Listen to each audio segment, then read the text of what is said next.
Je me trouve actuellement devant un poster qui traite des biosimilaires et la perception des biosimilaires par les patients, qui a été réalisé par le professeur Laurent Perrin-Biroulet du CHU de Nancy et puis la Fédération européenne des patients atteints de MICI, l'EFCA. Alors, professeur Laurent Perrin-Biroulet, sur les biosimilaires, quel est le résultat de ce questionnaire? Et avec le soutien de l'AFA. Donc, ce qu'on peut dire, c'est que maintenant les biosimilaires sont utilisés en pratique clinique. Tous nos patients qui débutent un anti-TNF en France, et notamment l'infliximab, débutent avec un biosimilaire.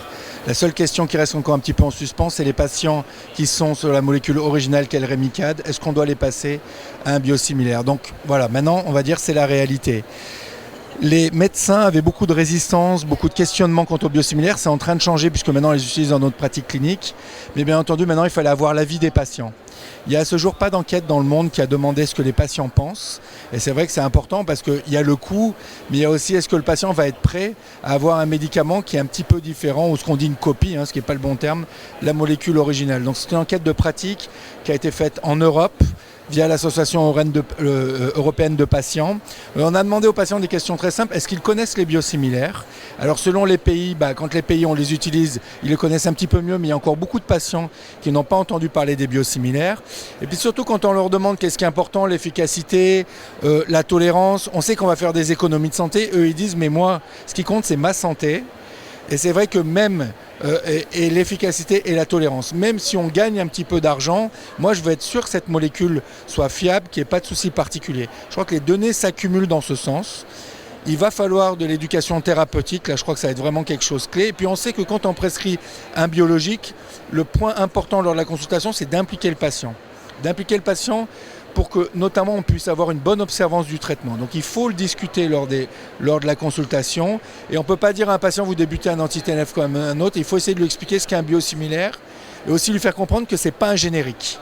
Puisque les génériques sont des petites molécules faciles à reproduire, il n'y a pas beaucoup de garantie de qualité, les biosimilaires ça coûte plusieurs millions de développement et ceux qui sont sur le marché, qui ont eu un accord par les agences européennes, on en a quand même beaucoup de données rassurantes sur ces molécules-là.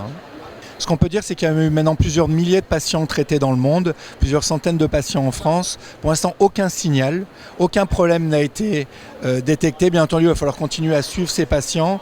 Mais donc pour l'instant, rien de particulier. Ce qu'on attend beaucoup, c'est l'étude Northwich, qui est une étude qui a inclus 500 patients, financée par le gouvernement norvégien, indépendante de l'industrie, qui va être présentée dans quelques mois et qui va répondre à toutes nos dernières interrogations. Et notamment, est-ce qu'on peut passer des molécules comme le Remicade à son biosimilaire? Donc ça c'est attendu dans les prochains mois, mais pour l'instant toutes les données qu'on a de la vie réelle qui viennent du monde entier, on n'a eu que des données rassurantes pour nos patients. Donc en gros, les patients européens ne sont pas très rassurés encore, mais c'est surtout parce qu'ils ne sont pas suffisamment informés. Et il faut absolument informer le patient du médicament qu'il prend, que ce soit un originator ou que ce soit un biosimilaire. Oui, je crois qu'il faudrait refaire cette enquête dans 2-3 ans, comme on l'a fait au niveau des médecins. Là, on voit que beaucoup de patients ne connaissaient pas les biosimilaires, donc c'est sûr que c'est un peu plus difficile. Il y a aussi le fait de ne pas connaître et la peur de l'inconnu. Et on pense que c'est vraiment cette peur qu'ils ont vis-à-vis des biosimilaires. Quand il va y avoir de plus en plus de patients traités et qui connaîtront mieux les biosimilaires, ça va probablement s'améliorer. Et puis, bien entendu, comme toujours, il faut que le patient soit au cœur de la consultation, au cœur de la décision médicale pour pouvoir qu'il accepte ce traitement comme il a accepté jusqu'ici les autres biothérapies qui sont une révolution pour nos patients.